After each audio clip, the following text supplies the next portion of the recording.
How you doing, fight fans? This is Alex Correa with my co-host Oscar Villalobos, and this is Squared Circle Report. Great, man. We're here to this week. We're going to recap this weekend's main fights, which man, it was very entertaining, man. Let's start off with the zone cards, man. Take it away, Oscar. Yeah. So the main card for the zone was the Chocolatito Gonzalez versus El Gallo Estrada. That was a barn burner of a fight, Alex. Right. It pretty much caught up to the first two fights. So yeah, it was like a continuation, man. Of the third fight. So it was a great fight overall. We had 12 great rounds of back and forth between them. In my opinion, I think the right man won in this case. Right. But I think they gave us more to look forward to. I think between these two guys, even though we had 3 fights, I think from what I'm hearing, I think we might get a fourth in the near future. So. That's what they're talking. I hope they mix it up a little. But back to the fight. But I think Chocolatito took a little too long to get going, to get started. You know, like he got going in the second half of the fight, but he let Estrada get that big lead, and it costed him at the end. It was a close fight, but like I said, you can't do that in these when you're going up against a champion like that and let so many rounds slip by, man. But at the same time, like they are talking about a fourth fight, but.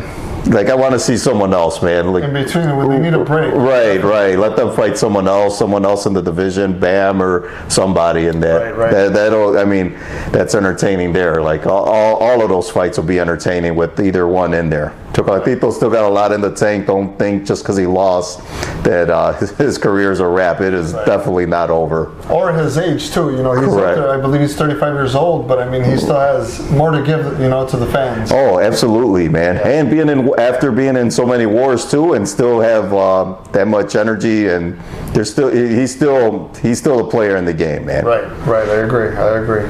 And then the other fight, I guess, that I want to just touch base on is Diego Pacheco. He's turning heads nowadays. I mean, well, obviously since the beginning, but I mean, with his last knockout in the second round, devastating knockout. I mean, what do you think about him? Yeah, I liked him before, and then he signed. He's fighting with the Benavides camp. He's sparring with them guys. Yeah, training. My fault. Yeah, he's training with the Benavides camp, and like I said, man, that's just helping his exposure and everything. He looks good and young guy, and 17-0, bunch of knockouts. So yeah, promising career for him. Oh yeah, man. Yeah. He's prospect right now, but you know, look out for him. You know, 175, right? 175. No, 168. He's 168, okay. 168. Man. So competition, beware. Beware. I guess the other fight that I also want to touch base on is actually moving on to the ESPN card, which was Tyson Fury versus David Chisora, War Chisora, they call him. But I think for that fight, in my opinion, it was what we all expected, obviously. They fought twice prior, right? Right. This was the other trilogy. To this trilogy, and I don't think anyone was surprised on what happened. Pretty much it was a beating from Tyson Fury, and pretty much, he didn't take him out, but the fight was stopped in the 10th round, and obviously Fury won. So, what do you think?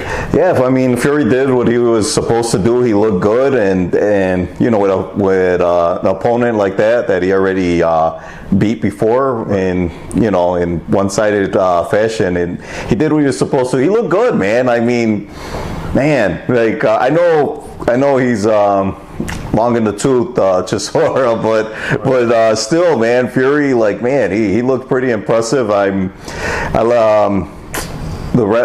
don't think Chisora's corner did him any favors. That fight should have stopped a couple rounds earlier, but you know, the fighter is never going to quit, man. He goes by war. I mean, that tells you all that you need to know. Right. But what did you think about after the fight, man, when he called out Usyk? Right. I mean, in and of itself, I think Tyson Fury is a character. Obviously, he builds the fights even after the fact. Obviously, he had one already, and he decided to call out Usyk, which he was in the ring. He was in the stands, as well as Joey Joyce. He was also there. Yes. He called him up to the ring, and he pretty much riled up an upcoming fight between them.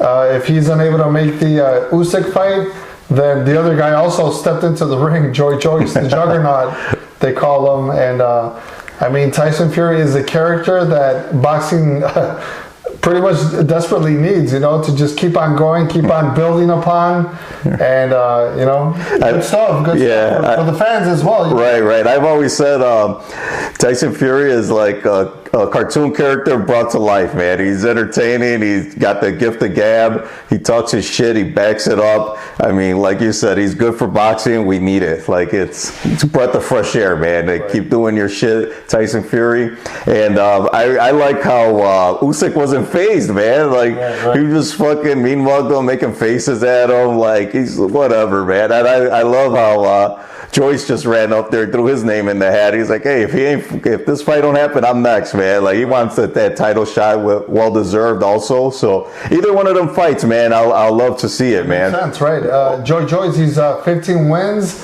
no losses, and he has 14 knockouts. So I mean, he's a player there. And obviously, Usyk, he's also undefeated, and he's the champ. So he has the 3 titles. That he beat Joshua twice. So I mean, either fight should be good for for us boxing fans. So stay tuned, guys. We'll see what happens. Heavyweight division isn't going anywhere, man. Right. Despite what some might say, but I mean, it's there. So definitely. How about it? And then coming up to this week's fights, man. Saturday. It's man, we got a full day of boxing, man. We got 3 different cards. Let's kick it off with the DAZN card, man. The DAZN card, yeah, definitely.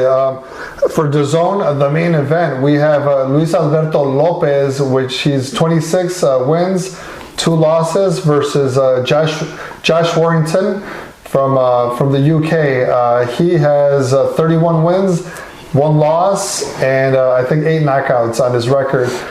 This fight is actually going to be action-packed. In my opinion, this is probably going to be the fight of the night that I predict. So Luis Alberto Lopez, they call him nickname El Venado, and he's just a hyper individual. Goes in there, does his work, pressures all the time, always looking for the knockout. Warrington, he has power. He's always going forward as well. So we're gonna have a clash of 2 warriors going at it, for sure. So yeah, I'm big on Lopez ever since he beat Gabriel Flores. Okay. They stepped up Gabriel Flores to a bigger opponent, which was Lopez, and then Lopez did his thing, man, and beat him, and fairly easy. And then and he looked good doing it. And Top Rank gave him a contract. And a couple months later, he was signed to Top Rank. So. Right. And so that just shows too, man. Like these guys do fight each other, man. Top Rank guys, Matchroom guys. It does happen, man. It doesn't get glorified as much, but it is a thing, man. And it's a title fight as well, so it's going to be a good fight. I mean, and Lopez deserves that title shot, man. Like he did his work. He worked his way up, quietly, then started making some noise. So I'm looking forward to that fight, man. Definitely. And then the other fight on switching cards, I guess, on ESPN, the main event, we have Teofimo Lopez versus Sandor Martin. What do you think about that fight? Yeah, if you guys forgot, Sandor Martin's the fighter who beat Mikey Garcia in his hometown, in California. So now he's and it was a big event. It was like a big showcase for it. Yeah, it was huge, man. And he just spoiled the party. So now, fast forward, WBC actually they made this fight, pushed this fight at their convention, and it happened. The injury to Pedraza, so moved up Martin up, and I like the fight, man. It's and Teo's like, they're gonna do it, and now he's going to Teo's backyard, so he's going back to back people's backyards, and we'll see what happens. From Spain, so correct, Spain, so I mean, we never know what we're gonna get. I mean, he's not phased at all. Even now, I think today they had a face-off. They had a face-off. Yes. He wasn't phased at all. I mean, no, he was talking shit, everything, man. like he's whatever, man. This isn't nothing new to him, going to other people's turfs and fighting. So Teofimo has something to look forward to. Right. Hopefully he doesn't sleep on him as he did to Cambosos, but I mean, right. I think he learned from that. So I'm picking Teo on this fight just because of the youth and everything. But like I said, Martin's a live dog, man. So Teo can't take him lightly. So you guys don't want to miss that one, man. Don't sleep on him though. So right. Yeah. And also on that other card, man. Top Ranks ending the year, showcasing all their guys, man. They got their heavyweight, Jared Anderson. Right. He'll be on there. Like I said, he's going to be one of the future heavyweights, and American also. So that's kind of big. So future star. Oh, big time, man. Big time, right. Future star. 12 wins, 12 knockouts. Yes. Losses. So yeah, he's must-see TV. Right. So you don't want to miss him. They also have the silver medalist Keyshawn Davis, which I'm really high on. Future superstar as well. Right. And Puerto Rican. They also have the Puerto Rican. Yes. Xander Zayas on the undercard as well. And he's also, he has power. He has, athleticism, youth, charisma. Well, yeah. So for the Puerto Ricans and all fight fans as well. So be on the lookout for those guys on the undercard as well, on the ESPN card. Yes. Yeah. And then just moving on to another card. I think it's in Omaha, Nebraska. Yes. It's a pay-per-view, and it's going to feature Terrence Crawford versus David Evanesian. Terrence Crawford, as we know, he's 38-0.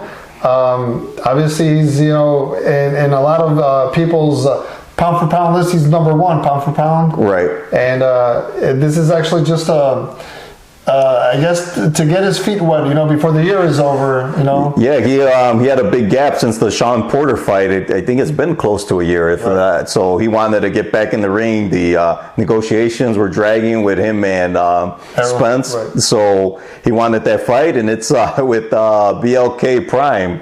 So that's a new app or new promotion company. I'm not fully sure, but yeah. So they're kicking that off with Crawford, reportedly making $10 million on that fight. Oh wow! Yeah, So he's gonna make his money, get warmed up, get back in the ring, get the rust off, and then we'll see. Go from there, man. Hopefully 2023 we get what all the fight fanatics want, the real fight.